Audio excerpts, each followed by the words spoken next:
We back and we back. Zeus P, Tank Jew.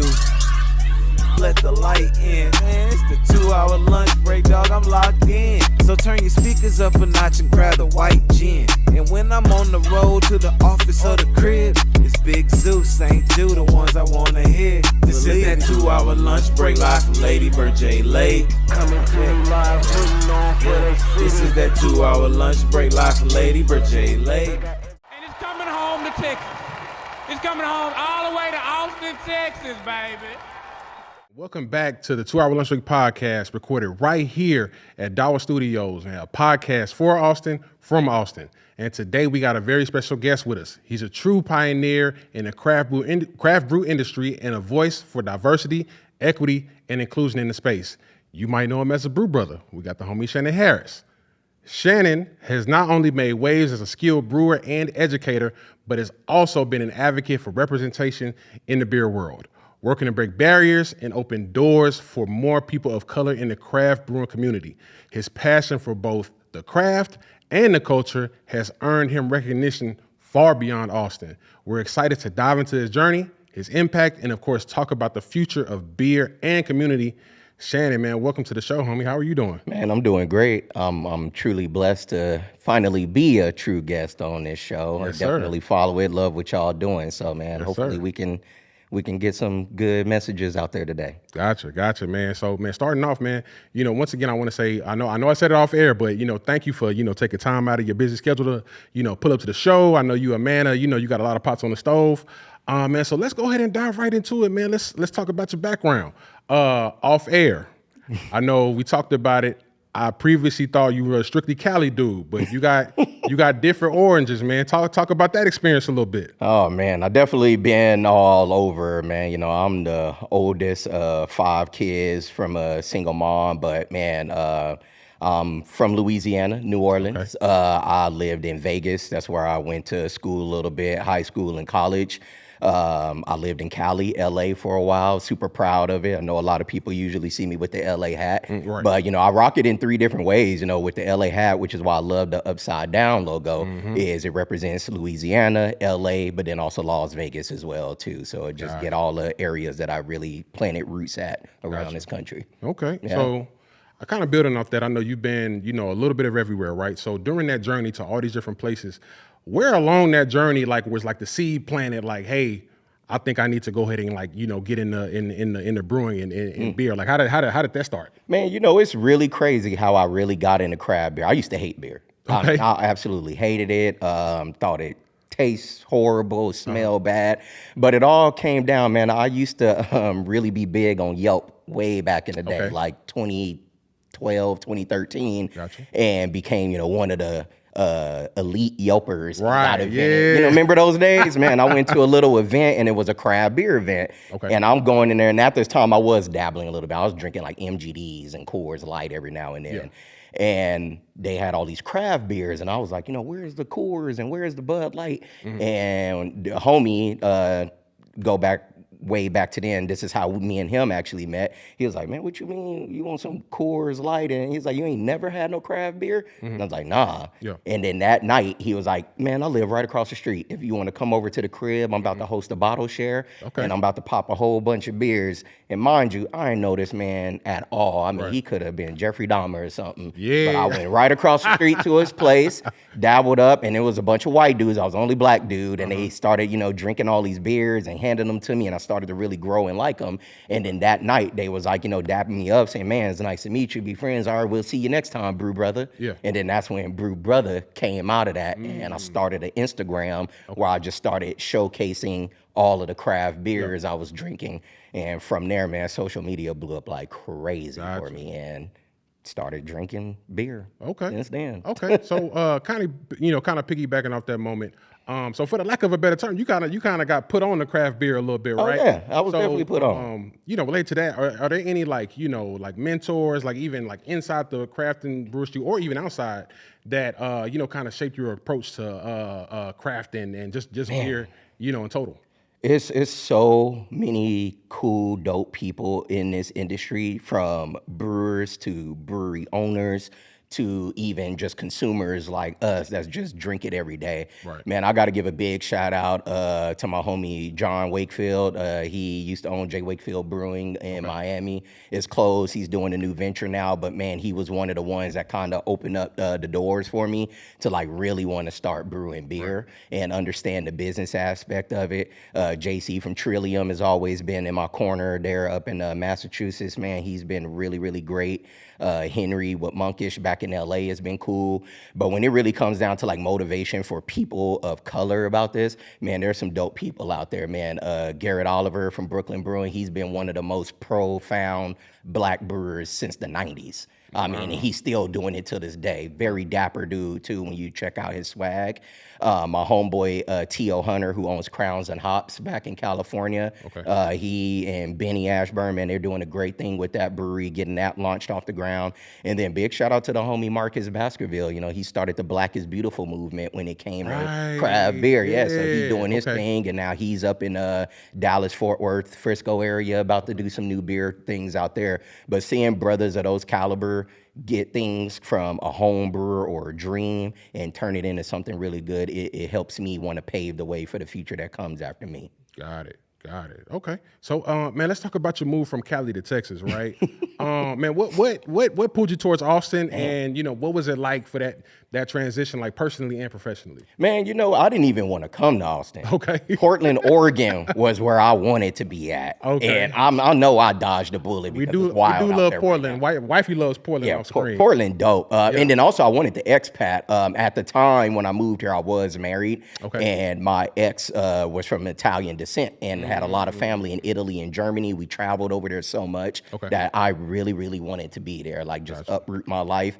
I mean, unfortunately, I never took Duolingo and Rosetta Stone seriously, so I never learned the language. So we were kind of scared, like, you know, don't need my black ass out there not knowing the language. Right. But it came to Austin because we had some friends from Cali that moved here. Okay. And we came to visit one weekend. This was back in 2015.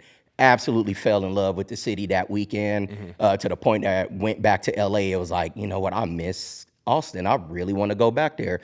To call the realtor and was like, look, I need you to FaceTime me some houses that you found. And she found a development community that was building houses. We picked all the finishes on FaceTime and ended up moving here 10 days later. Wow. Yeah, quit jobs, packed quick. up U-Hauls, dogs, everything, and just drove out here. We didn't even have no jobs or nothing. And it was just like, we about to start a life in Austin. Man, made it and I've been here ever since. So I've been here almost 10 years now. Gotcha. Yeah. Okay, so you know, I know you put in almost a decade of time being in the city.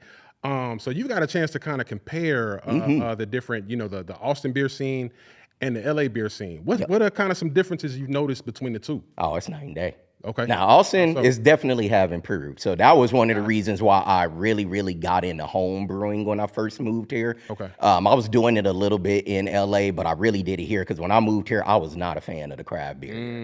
And I was like, Cali was just a mecca. Cali is a mecca. It got probably the most breweries per capita than any state in this country. Okay. And just the styles of beer and breweries. So I was like, you know what? I'm going to start making beer in my garage and try to, you know, remake all the stuff I used to drink. And actually that turned into a really cool thing because I started winning a lot of home brew competitions. Locally, regionally, and then I won a couple of gold awards with the National Home Brew Competition, which is like the Grammys of home brewing. And I was even put on the magazine cover and all that stuff way back then. And then I started to get really recognized in brewing beer to where I used to take it to breweries. And it's like, damn, man, you brew this at home? Like, your beer tastes better than all the what we brewing on our equipment here. And then it was just like, you know what? Now, you know, to play like LeBron, you know, I want to take my, you know, efforts elsewhere. So moved it to commercial, doing gypsy brewing is how I really got around it. Gypsy brewing is just, I just bounce around from brewery to brewery, state to state, city to city. And that's how I got to travel around the world and started making beers and doing recipes for other breweries. So I've been all over the world making beer. But the Austin scene is pretty dope now, man. It's a pretty cool community. There's a lot of breweries here in Austin, just in Texas in general. I know Houston's really shining and doing their thing. Dallas got a lot of dope breweries. And it is cool to see that there's other black-owned brewers that are trying to get their breweries off the ground in this state as well too. Gotcha. Okay. So I know since coming to the city, you made like a lot of local connections. I know one of those connections you actually talked about. You met Marcus Baskerville. Yeah. Right. So how did making those connections like that play into your journey? And really just find a community in the beer, the brewing industry here. Yeah, I mean, I know Marvis for a long time. I'm sorry, Marcus. Yeah, Marcus Baskerville. I've known him for a long time, even back when he was just a home brewer and he was bringing his beers out. Right. But community is what craft beer is. It does help when that community looks like us, and that's what a lot of us, like Marcus Baskerville, T.O. and Benny, Garrett Oliver, and all the other black brewers around here has been trying to do is how do we get more presence in the tap rooms, and that's just on the consumer side. Yeah. How do we get more presence behind the bar? Yeah. We need more bartenders, beer tenders that look like us. How do we get ownership stake? There's over 9,000 breweries in the United States, and less than 1% of those are black. That's it. That's crazy. Yeah. And then out of those black-owned brewers, most of us are dreamers. Only about 30 of us, maybe a little more, actually have a brick and mortar. Man. So a lot of us are doing exactly what I'm doing, making these connections with other breweries, doing these collaborations, being able to test out new batches and ideas of beers on their equipment and be able to push it out there. And what that does is not only introduce more people of color to their tap rooms, but also introduce these brewery owners that there are people out here who are supporting you or maybe scared to support you because nobody looks like them. Right. I don't know how many times I went to a brewery in the past and they got Wu-Tang and Pac and Cube and all these people playing, but don't nobody look like me up in there. Okay. Or I'm trying to do events and all of that, or they're donating to organizations per se, but then don't work with those organizations. Okay. You can always cut a check to an organization that's giving back to the community, but how are you amplifying that organization? Are you bringing them in? Let them set up a table. Let them come in on a brew day and also help, do a collaboration beer. So these kind of relationships has grown over the years, and with the connections I made, not only here in Texas, but just across the world. And it's a beautiful thing, man. It's a real beautiful thing to see more people of color in this industry now. Gotcha. Okay, man. Let's talk Urban Jungle Brewing, right? So I know we got it in the works, in the planning stages, right? Once it's up and running, it's gonna be the first black-owned brewery in the city. Yep. Right. What does a milestone like that mean to you personally and to the community? You know what? It means a lot because ever since I really announced that I was even doing it, I got so much love. But man, trust me, I definitely got some hate as well too about it. There was communities that didn't want to see my brewery there. There's, people online commenting on stuff like what does it matter what color it is as long as the beer is good. And it's like, I get it, the beer is gonna be good, don't get me wrong. I got flavors coming to beers that y'all don't know about. I got my grandma's ingredients. One of my most famous beers and one I'm proud of is my sweet potato pie brown ale. And that takes ingredients and stuff from what my grandma make. And I do a lot of different styles of beer that really incorporate a culinary aspect of it.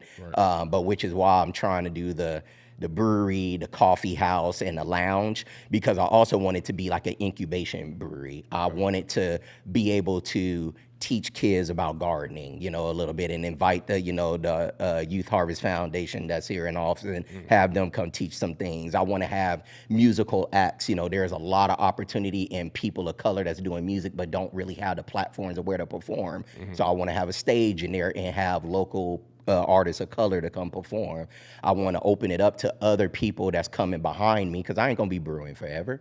But they're also, I might be motivating that next person of color, like, I really want to learn how to brew. Come in and brew. This is an incubation program. We're gonna teach you about hops, water, yeast, how to brew, and also teach you the business side of it as well too. But Urban Jungle, man, it'd be cool to be the first black-owned one. But even if I'm not the first, hopefully what I'm doing creates a path or plants a mustard seed to someone that can be that first black-owned brewery after us.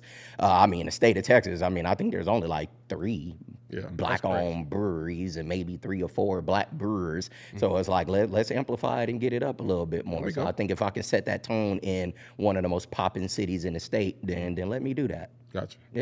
So I know you mentioned your love of gardening, like the outdoors and everything like that. And so for people that don't know, like the urban jungle kind of reflects, that your love of both of those. Yeah. How do those passions, man? How do they show up in your beers? Yeah, you know what was crazy? Because the original plan for Urban Jungle is that I wanted to be like a farm to table brewery. Okay. There's one brewery that's similar like that here in Austin, in the Dripping Springs area, called Jester King, and I kind of wanted to mimic what they're doing, but put it on the north side of Austin, more in suburban area or rural area, or not rural, but just where everybody can get to it, because this particular brewery, you got to really go out to Dripping Springs to it. Ooh. But I've always had a green thumb, man. I love gardening. I ain't dressed like it today, but a lot of people that know me, like, I am that black cowboy here in Austin, and I thought about getting that little swag on today. But I used to own a farm here in a past lifetime, where I had horses, donkeys, chickens, dogs, cats. I had all that things and all of that, and I kind of moved on from that life, but I still do it. I still do it on my free time. I volunteer at horse ranches. Yeah. I still ride horses. I still like to teach people how to ride horses. Yeah. I love them like nothing. They're one of the most smartest animals. And then it's just when during COVID really got me the green thumb, because it's like, man, I thought the world was ending. So I turned like my farm. It was a farm. I mean, I was growing everything. Right. Carrots, watermelon, cantaloupe, cucumber, everything you can think of was being grown at my home, and that's something that I just really love. Yeah. And I want to definitely try to incorporate those kind of ingredients. So it also got into the brewing side. Like, I got to learn about so many different types of like barleys and grains that are out there from the farming world that like a lot of people don't use in beer. Yep. So now I can experiment it with a little bit more and have my beers have those ingredients and just stand out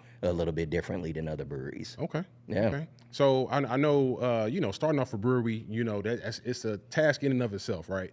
So with all that said, what are some of the challenges that you've experienced so far? Man, the biggest challenge is money. It takes a lot of capital to open up a brewery, and I didn't know that. I wish I would have done my research a little bit more before I got into it. I did some fundraising that definitely took off. It definitely helped get my name out there, but it takes a lot of capital. I mean, just the equipment alone, you're talking anywhere from $200,000, $300,000, $400,000 for just the equipment to brew the beer. Oof. And then you got the construction and build out. That can be another $500,000, $750,000 to build out the space. And then you got to have the capital to even pay people to want to work there. Yeah. So, I mean, just to get a brewery off the ground, I mean, you're definitely looking at, a minimal of $1 million. Ooh, and if you're really lucky, you may find a brewery, knock on wood. I hope no brewery ever has to close their doors, but it does open those opportunities that like, oh, I can come in there and take it because the platform is already there. Yeah. And you just saved me a lot of money. But capital is a thing. So, with Urban Jungle, we've been fundraising for about 4 years now, almost 5, just trying to raise the capital. It comes in a little bit. We got a little bit of people who donated something here and there. We got people that donates time and all that. I'm in the commercial real estate industry, so I do have like a lot of vendors that's like, hey, we'll throw in HVAC for you. We'll do your floors and things like that. It's just got to get that foundation first. It's a struggle, and it definitely sucks to not have it off the ground yet. Yep. But the cool thing is, man, I built those connections in the community with other breweries. Okay. So they do allow me to come, play on their playground, and I'm very appreciative of that. Got it. Okay, so I know earlier you were talking about that you brew basically all over the world. Africa, Mexico, Ireland, Florida, all those different experiences. How has that influenced your style, or what the style that you're gonna bring to Urban Jungle? You know what? It influenced it a lot, because working and collaborating at a lot of breweries, you learn a lot of do's and don'ts. Okay. You learn like, damn, I don't like that particular style of equipment, or I don't like the way they do their fermentation, or I don't like the way, you knew that. But then you might work with some breweries like, man, I really love the creativity that y'all have here and how you incorporate the rest of your team. Like, they got people who's just doing dishes can still have a say in what the style of beer is or the flavor profile is going to be. Yeah. But it's been good because I've been able to travel. I've been able to like try a lot of culinary foods and things to where it can develop my palate to have a different type of feel and open palate to taste. So when I say I want to incorporate a lot of flavors into my beer, I got things from Italy, from Africa, from Brazil, and all the places that I've been that is like, I really have a little bit of a stronghold or maybe some certain ingredients that other breweries ain't never experienced with. And that gives me the opportunity to, start the roots on that. And then it's like if somebody else do it, I remember Urban Jungle did it first and theirs was better, or they maybe make theirs better and I can learn from that. Gotcha. Yeah. Gotcha. So I know earlier you were talking about for Urban Jungle, you're looking at it's going to be more than just a place you can drink beer. Yeah. Right. It's going to be a tap room. It might be a garden, a bakery. If you can paint a picture of the full Urban Jungle experience you're going to be creating. Man, one, I'm gonna just put it out there. You come in Urban Jungle, it's gonna be hip hop land. It's gonna be hip hop. Yeah, I love hip hop, old school, new school. I just love music. So you're definitely gonna have hip hop. It is gonna be a bakery, but I don't want to do a kitchen, like having a kitchen or a restaurant. That's a whole different business. I ain't trying to run to focus on it, but the bakery is gonna be good because what that's gonna allow Urban Jungle to do is be open during the day as well.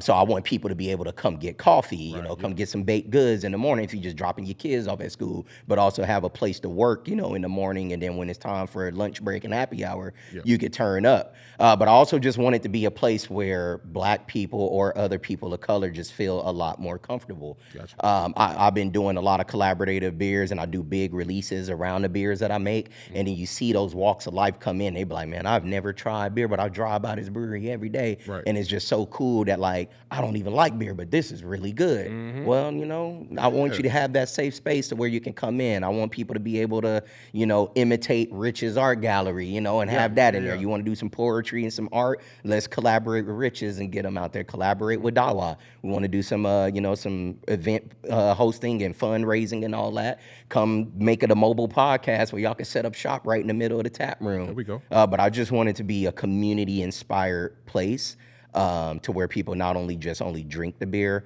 but there's culture behind it too. Right. There we go. There we go. So I know you've been a vocal proponent of diversity and inclusion in the beer world, right? Yeah. What are some of the barriers that you've seen to a lot of BIPOC brewers and drinkers? Man, one big shout out to the National Black Brewers Association. Okay. So there's an association that was started up a little over a year ago. We call it the NB2A, the National Black Brewers Association, because we got the Brewers Association where all the brewers across the country are members. They do seminars, they do, all these kind of cool events and expos and things. But this one is for Black brewers and Black entrepreneurs in the beverage industry. Okay. So big shout out to them. And that's when it comes to diversity, man. Before I got into the whole brewing thing, I really just wanted more Black people in the tap room. I was tired of being that speck of pepper in a bowl full of salt. And no offense to all my white homies and counterparts out there, but they should understand that too. Like, there's a lot of time. I remember the first time I ever went to a craft brewery, and I was standing in line and trying to wait to get a drink. I didn't know what the hell to order. They got like 30 things on taps. I barely knew what an IPA was. Definitely didn't know what a stout and a sour and a Helles and all these lagers and Heffenweisens. I didn't know that. Right. But all the people in front of me and around me drinking, they were all, white. And they were really cool with those people. Hey, you want to try these beers? All that, here's a sample of that. And when I got up to the counter, none of that experience happened. It was just what you want. Right, yeah. I was like, oh, I don't know. I thought you was giving out samples and all that, kind of letting everybody kind of get their palate right and all that. I was like, I drink Coors Light when we don't serve that here.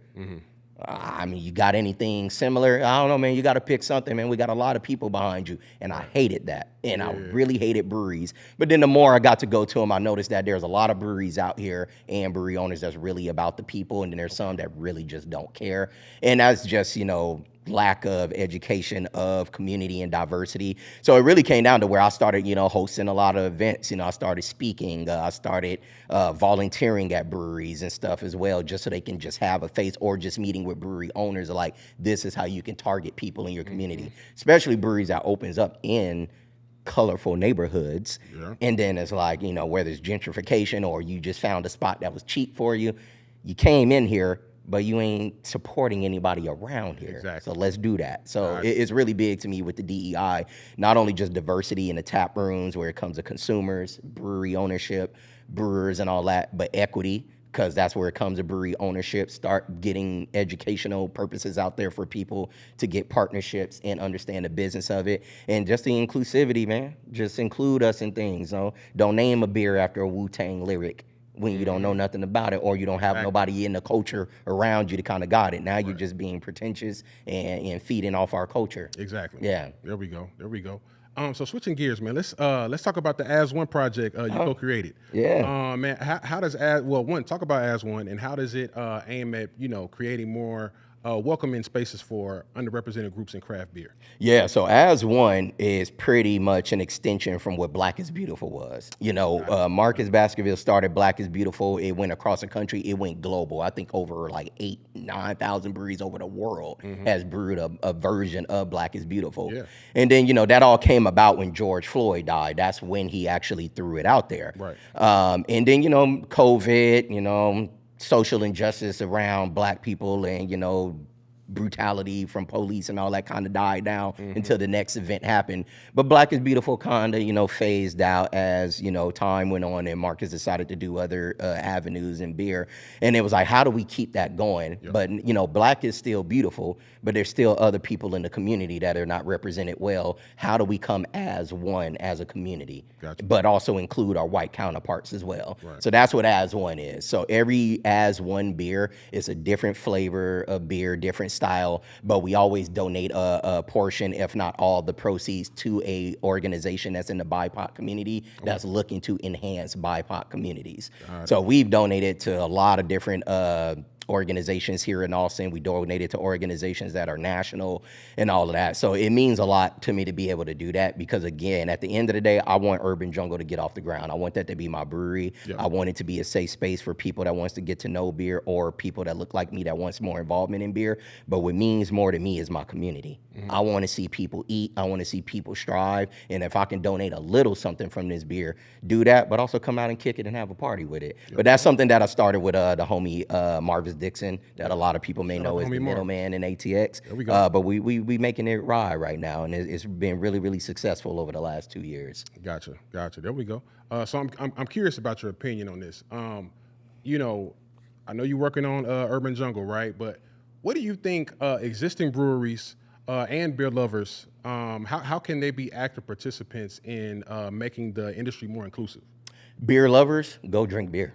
Right now, beer is such a roller coaster industry, especially on the consumer side. We could be all the way up here, we could come all the way down because, as people get older, as time go on, people just don't want to go to breweries, or they want, cocktails, or, the little drinks that come in cans now, or they got their bar set up with about 40 different whiskeys and all that, and they rather just, do that at home. But go out and drink beer. Definitely do your investigative work. Just Google breweries, kind of go over there, get a feel for them, make sure that you feel welcome when you go there.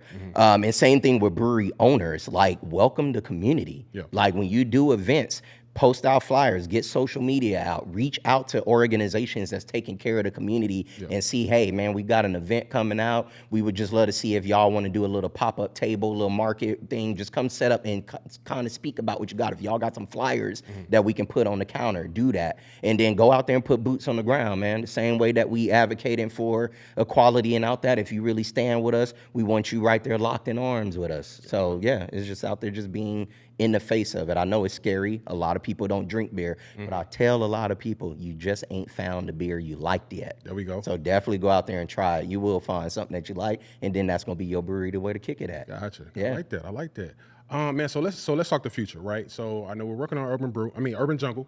But where do you see Urban Jungle in, like 5 years? And also, where do you see yourself in 5 years, like, both professionally and personally? Yeah, well, man, I'm only getting older. The beard ain't gonna be black forever.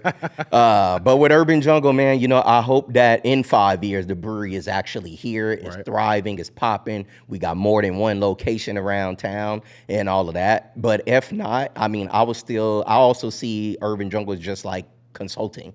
If it don't really come off as a brewery, I still want to work with breweries and breweries that are up and coming. How do we get diversity, equity, and inclusion in your tap room from the jump? It shouldn't take an incident where somebody write a Google review about you about how you don't like people of color. Or it shouldn't take that, dang, we just realized that ain't nobody on our staff is black, brown, and none of that. Or at least a woman. You remember, women are the original brewers. starting back in Yeah. Africa and Egypt, Yeah. they were the craft brewers. So let's get more women involved in it. Let's get them more ownership and stake in breweries as well. But yeah, in 5 years, man, I hope I have the brewery going. If not, I hope I paved the way for future breweries or breweries that exist to include more people and just, really focus on the community more. So that's what I hope, man. I really hope it comes true one day. I like it. So if you could go back, what's one piece of advice you would give to home brewer Shannon first starting out? Like what's one thing you would say to that dude? What would that be? Master the craft. There are a lot of home brewers. No offense to any home brewers. I still home brew to this day. But a lot of home brewers, they make some brew in their garage and they give it out to a couple of homies or some uncles or some neighbors. Like, man, that shit's so good. You should go and open a brewery. And then they get the funding or they come from a background that can allow that to happen. And the beers are not good. You didn't master the craft. This shit is cooking. This is chef. This is it comes down to science. One measurement off or one ingredient off, it can ruin everything. But don't give up too. There's a lot of home brewers who started and then they be like, I'm done, because they took it to a brewery and that brewer didn't want to try it, or they tried it and said it was bad. Not all beer is good. Yeah. I've dumped so many beers. I've had a lot of beers that didn't sell at all. It's just that it is what it is. Yeah. But just keep dreaming, man. Master the craft. Read books. Go to seminars. Volunteer at breweries. That's exactly what I did. It's crazy how many breweries are open to you to volunteer at. You can clean out tanks. You can help with hop measurements and all of that. So if you got that in you, you can do it. There we go. Yeah. There we go. So what's one beer, out of all the beers that you tried, that you've crafted, all that stuff, out of all those, which one do you feel best tells a story of Urban Jungle's mission? Like one of my beers or just a beer? One of yours or just a beer, period? Ooh, man, you know what? I get asked a lot actually too. It's like, man, what's your favorite beer? What's your favorite style of beer? And it's so hard because there's so much out there. Man, I don't think I have like a dedicated one. You know what? One beer in craft beer that really paved the way for me in craft beer is called Brother Thelonious. Okay. Yeah, and man, I'm even drawing a blank of who even brew it, and I know people gonna give me hell for this for not knowing who brew it. But just look up Brother Thelonious. It's a Belgian style. They even got a brother on it with a beard, a little hat, some shades, and all that. And he's a monk and all of that. And it's actually shout out to the real Brother Thelonious. But man, that beer really put me on game, and that was kind of my gateway into really, really loving craft beer. But today, man, I just love any beer that has passion in it.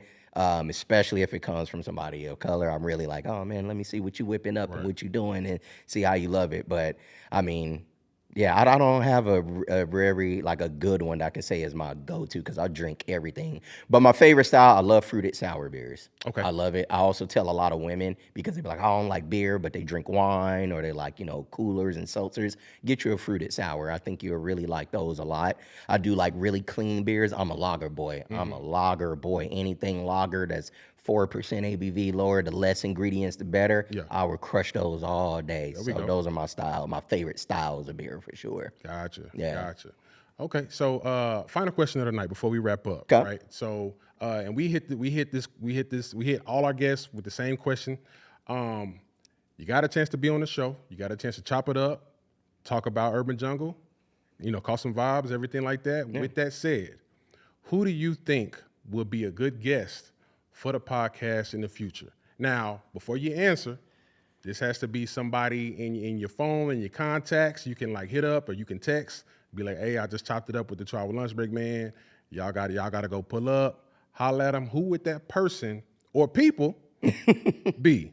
Man, now, there's no limit to it. I got a few people that would be great guests. One, if you can convince Marcus Baskerville to come down here and be on the show. I know it's still talking about beer and all that, but he has his foot and hands in so many different pots of just community building, advocating for Black people and people of color. I think he'll be a great host. There's still some dope DJs out here, DJ Ashmar, DJ G Nice. You can get them out here to talk about, nightlife and DJing and what it is to be, Black in Austin, white predominant type. We ain't no Houston or nothing. Yep. But how would they navigate those? So I think those would be some cool guests to have on here as well too. Gotcha. Hey, let's line that up. Tap in with I us. agree with it, man. Come out and be on here, man. There we go. Yeah. I was say before we wrap up, man, let's plug your social media handles. Where can everybody find you, and where can everybody find Urban Jungle? Yeah, if y'all looking to, follow me and see more about the journey of the progress, man, follow me on social media at the Brew Brotha. That's brother, Brotha, and also Urban Jungle Brew. That is the brewery that you can follow everything we do, all of our beer releases, all the advocating that we do. But those would be great points to try to, stay in touch with what I'm doing. I'm also in the commercial real estate industry. Okay. I'm one of the few black men that's in asset and property management. So if anybody ever needs some help looking for space or just venue space or anything like that, holla at me, Shannon Harris on LinkedIn. I'm right here, can do it. And, if I can even do another big shout out, I would just want to give a big shout out to back home to Louisiana, man. It's about to be the 20th anniversary of Hurricane Katrina. I was personally in Hurricane Katrina. I spent 6 days in the Superdome before I was actually evacuated out there. And I mean, everything that I've experienced 20 years ago, I still suffer and shed a tear about it now. But it is 20 years later, man. And it's just, really stringing on my heart. Just, pray for Louisiana, pray for New Orleans, pray for everybody that was involved with it that's still here trying to navigate through life, man. I've been through a lot of things, from divorce to losing homes to family to friends. But Hurricane Katrina was definitely one of them things that, like, I am blessed, and it's part of my testimony that I made it from that. I was the first person in my family to go to college and kind of move on out of that, because being able to leave New Orleans, where it was such a toxic place back then, I was able to travel the world, travel the country, live in different places, get my mind right, and grow and navigate, and kind of set an example for my younger siblings. That's amazing. Yeah. That's amazing. Okay. All right, man. Well, that wraps up this edition of the 2 Hour Lunch Break podcast, man. Once again, shout out to the homie, Shannon Harris, the Brew Brotha. Appreciate you having me here, brother. Appreciate that. Shout out to our production behind the boards. You can find them on Instagram at Cafe Yodo. Episodes of the 2 Hour Lunch Break are streaming on all DSPs, and you can find us on Instagram and X at 2HLB Pod. All episodes of the podcast are recorded and produced at Dawa Studios. Thank you for tuning in. We out. Cheers. Hey. And it's coming home to Texas. It's coming home all the way to Austin, Texas, baby.